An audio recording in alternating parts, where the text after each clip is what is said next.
سوال پوچھا گیا ہے کہ کیا پیارے آقا محمد مصطفیٰ صلی اللہ علیہ وسلم کی زیارت نصیب ہونا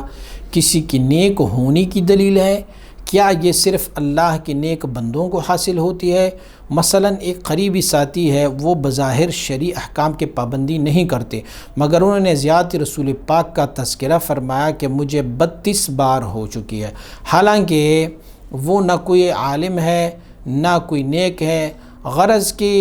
وہ بندہ نیک بھی نہیں ہے اور نامحرموں سے وہ اختلاط بھی کرتے ہیں، گالم گلوچ بھی کرتے ہیں، نماز بھی ان کی قضا ہو جاتی ہے اور دیگر احکام کو بھی ملحوظ خاطر نہیں رکھتا اور دیدار آقا کی گواہی دی، تو ایسے شخص کے بارے میں کیسے گمان رکھنا چاہیے؟ مہربانی فرما کر وضاحت کر لیں۔ جی، حضور نبی اکرم صلی اللہ علیہ وسلم بارک جو ہے وہ بالمؤمنین رؤوف الرحیم، وہ مومنوں پر رؤوف بھی ہے اور مومنوں پر رحیم بھی ہے، کرم فرما سکتے ہیں۔ حضور نبی اکرم صلی اللہ علیہ وسلم گناہگار سے گناہگار بندے پر بھی اپنا کرم اور اپنا فضل فرما سکتے ہیں، اپنا زیارت کروا سکتا ہے، لیکن جو حالات آپ نے اس بندے کے بتائے ہیں کہ ان کی اعمال میں بھی فطور ہے، وہ غیر محرموں کے ساتھ بھی ان کا اٹھنا بیٹھنا ہے اور پھر اس کے علاوہ ان کی نمازیں بھی قضا ہو جاتی ہے، تو دیدار رسول اللہ صلی اللہ علیہ وسلم کے لیے جو علماء و مشائخ نے تذکرہ فرمایا ہے وہ یہ ہے کہ وہ دیدار حضور نبی اکرم صلی اللہ علیہ وسلم کا جو سیرت کی کتابوں میں حضور کی شان مبارک بیان کی گئی ہے، آپ کی اوصاف بیان کی گئی ہے، آپ مبارک کی جو تعریف و توصیف کی گئی ہے، آپ کی خد و خال بیان کیا گیا ہے، اس خد و خال کے مطابق اگر زیارت ہو تو پھر ہم مانتے ہیں کہ یہ حضور نبی اکرم صلی اللہ علیہ وسلم کی زیارت ہے۔ لیکن اس بندے کے بارے میں جو کیفیات آپ نے بتائے ہیں تو یقیناً جب یہ اعمال میں ایسے کرتے ہیں تو اس سے کوئی بعید نہیں ہے کہ اگر وہ معاملات میں اس طرح کر سکتے ہیں تو وہ پھر خوابوں میں کیا جھوٹ نہیں بولیں گے، اور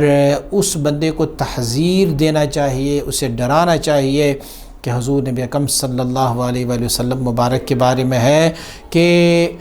من کذب علی متعمدا فلیتبوأ مقعدہ من النار، جس نے مجھ پر جھوٹ باندھ کے کچھ کہا کہ یہ حضور نے فرمایا ہے تو پھر ان کو چاہیے کہ وہ اپنے لیے جہنم میں ٹھکانہ ڈھونڈ لے۔ اور یہ بھی یاد رکھیے کہ خواب جو ہے وہ علماء فرماتے ہیں یہ نبوت کا 46واں حصہ ہے،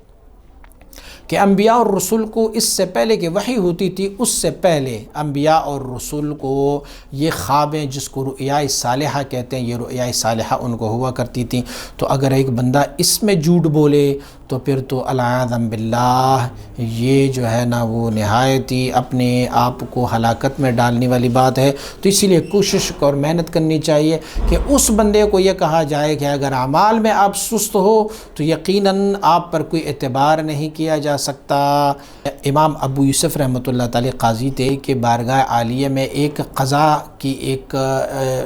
ایک معاملہ آیا، اور قضا معاملہ ایسے آیا کہ بادشاہ وقت نے اس میں اپنے ایک وزیر کو بھیجا اور ان کو کہا کہ آپ وہاں پر جائیں اور بادشاہ قاضی وقت کی خدمت میں، تو امام ابو یوسف رحمۃ اللہ تعالی کے بارگاہ میں جا کے آپ یہ کہہ دیں کہ میں نے اس بارے میں یہ گواہی دینی ہے۔ تو جب وہ وہاں پر آئے وزیر تو امام ابو یوسف رحمۃ اللہ تعالی نے فرمایا میں آپ کی اس قضا میں گواہی کو قبول نہیں کرتا۔ کہا کیوں؟ تو کہنے لگے کہ اسی لیے کہ میں نے آپ کو ایک دفعہ سنا تھا کہ آپ بادشاہ وقت کو کہہ رہے تھے کہ من بندئی توام، میں آپ کا بندہ ہوں، تو بندے سے مراد اگر غلام لی جائے تو آپ یا تو یقیناً بادشاہ کے غلام ہے تو غلام کی گواہی بھی قابل قبول نہیں ہے، اور یا پھر آپ جو نا یا غلام نہیں ہو، تو اگر آپ غلام نہیں ہیں تو تمہاری جھوٹ ثابت ہو گئی ہے، تو اسی لیے پھر بھی آپ کی بات کی کوئی اعتبار نہیں ہے۔ وہ واپس چلا گیا اور بادشاہ وقت کو کہا کہ اس طرح کے مجھے انہوں نے جواب دیا ہے قاضی صاحب نے، تو بادشاہ خود چلے گئے۔ جب بادشاہ چلے گئے تو حضرت امام ابو یوسف رحمۃ اللہ تعالی نے انہیں فرمایا کہ آپ کی گواہی بھی قابل قبول نہیں ہے۔ کہا کیوں قابل قبول نہیں ہے؟ کہنے لگے آپ نماز با جماعت نہیں پڑھتے، اور جو نماز با جماعت نہیں پڑھتے اس کی گواہی کو میں قبول نہیں کرتا۔ تو بادشاہ نے کہا کہ میں تو لوگوں کی بہبود و بلائی میں مصروف ہوں، لوگ آتے ہیں اپنی مسائل لے کے آتے ہیں، اسی لیے میں ان کو حل کرنے میں لگا رہتا ہوں، جماعت میں نہیں آ سکتا۔ تو آپ نے ارشاد فرمایا لا طاعت للمخلوق فی معصیت الخالق، جب بندے کی تابعداری کرے اور اللہ کی نافرمانی کرے تو اس میں سے کوئی طاعت تو ہے ہی نہیں۔